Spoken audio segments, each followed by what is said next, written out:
I am Colin McRoberts. I'm running for the 1st District, CD1.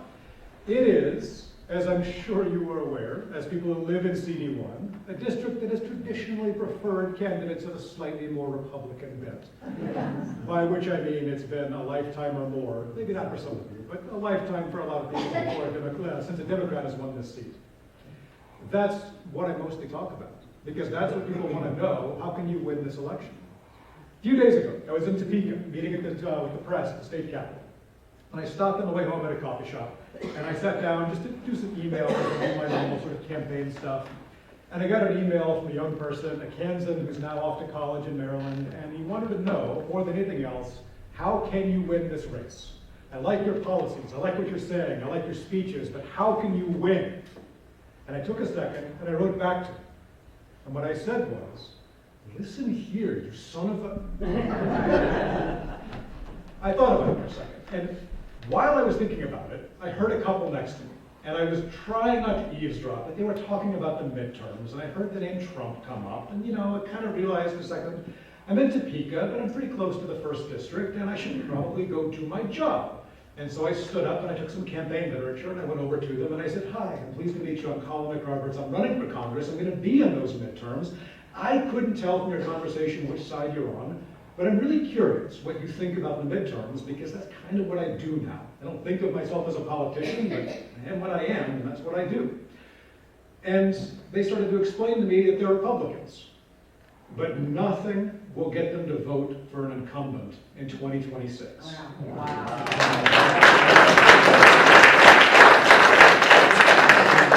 We sat and talked for 30 or 40 minutes about all kinds of things, primarily about all the farmland they own out in the 1st District, which makes me think we got to talk to them about fundraising in a second, because they've got some money and I want some of it in the campaign. But it gave me a lot of hope, gave me a lot of encouragement, because that's how we win this. And I got back to my computer and I wrote my email to that kid and I said, we win because we're going to mobilize the Democrats, we're going to mobilize the independents, and we're going to mobilize the Republicans. Because people tend to vote the way they've always voted because they're on autopilot, and we all do it, but we're not machines, we're not animals. When we see that things have gone too far, we see that things are unsupportable, we can change our behavior. And we can change that district voting pattern. And that's why I'm running. When I first got into this race, I sat down with my wife and we talked a lot about whether it was worth becoming politicians, whether it was something we wanted to do. And the way we had that conversation was, assume we're going to lose.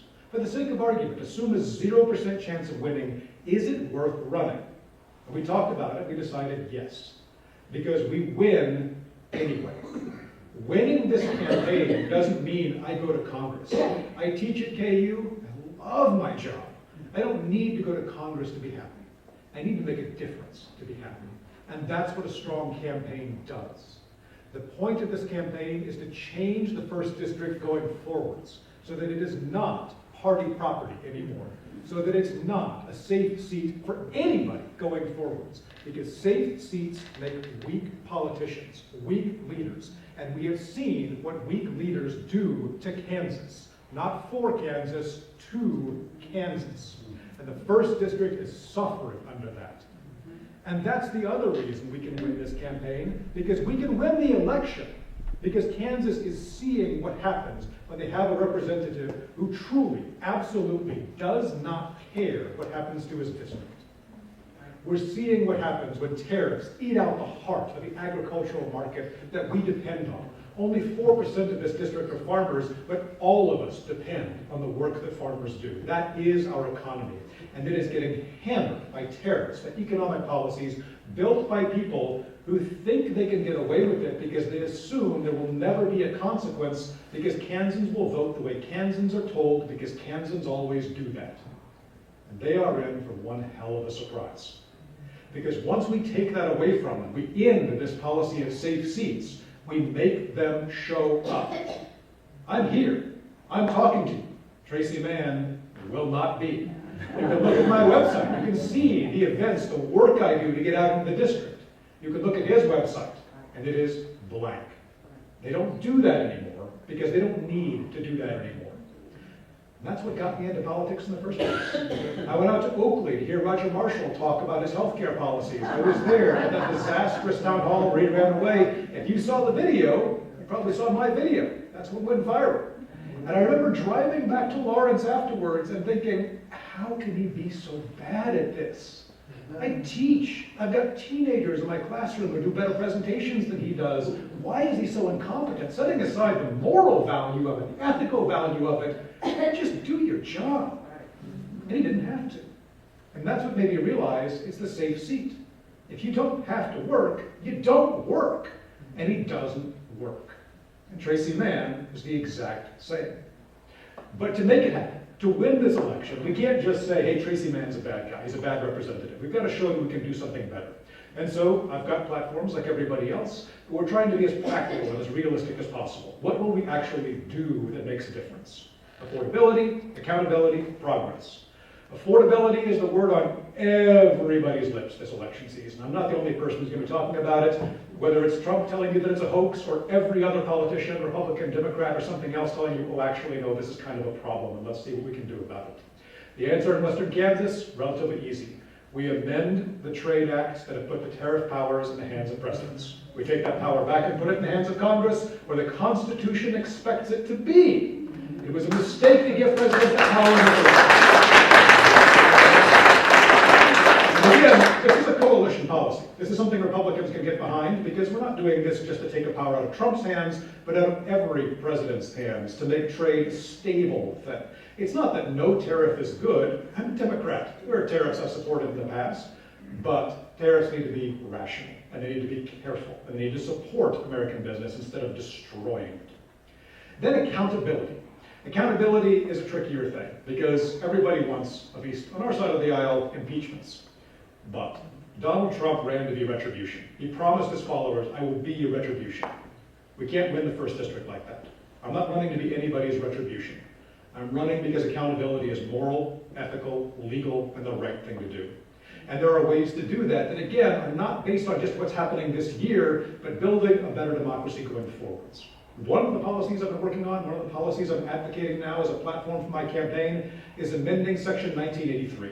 This is something Chris probably knows a lot about because cops are trained on this. Local cops are subject to a law called 42 U.S.C. Section 1983.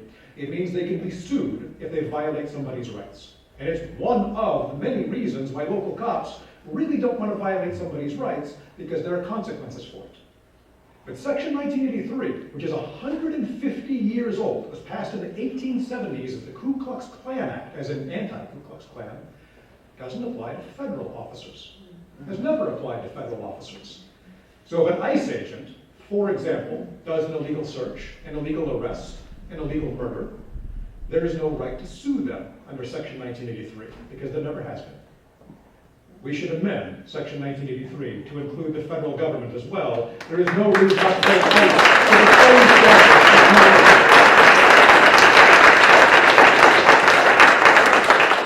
And then finally, progress. And this is a trickier issue because it's kind of a dirty word for a lot of Republicans. Progress sounds like progressive, and they don't understand why that's such a beautiful thing. We need to show it to them. Progress is something that Kansas depends on, Kansas relies upon. And my best example of that is Kansas universities. I am a professor. I teach at KU. I teach business, law, negotiation, and I love what KU does for Kansas. And I hate that so much of Kansas doesn't get to see what KU does for it, and what K-State does for it, and what Emporia does for it. Because we don't do enough to get out there and say, here's how our research makes everybody's lives better. But they're going to see it, because that research is coming to a crashing halt. I have talked to people at KU, for example. One of my colleagues up there does research that is a long way away from being commercialized, but may eventually one day result in something like an Alzheimer's vaccine. Can you imagine anything more important to America? Stopping. Because somewhere in the grant applications they refer to diversity of patient populations, and diversity is a bad word now. The money went away, the research goes away, the benefit goes away. Cancer trials come to a crashing halt. K-State's research on dryland crops, on perennial wheat, things that really could benefit Kansas farmers, stopping because the money goes away. Not for rational reasons, not to save money, doesn't save a damn thing. Only because a political appointee wants to make his mark And so they burn something down because destroying it is easier than building. It's the same thing that happened to USAID. This is the thing that makes me angrier than anything else in the campaign. USAID was the crown jewel for Kansas. It saved lives all over the world. It made us as a nation more powerful, more ethical, more moral, more decent. And Kansans got paid for it. We made money feeding the world. And Tracy Mann kicked it to death because Elon Musk wanted a victory. And Tracy Mann cared more about serving Elon Musk than he cared about USAID. And it still makes me angry today.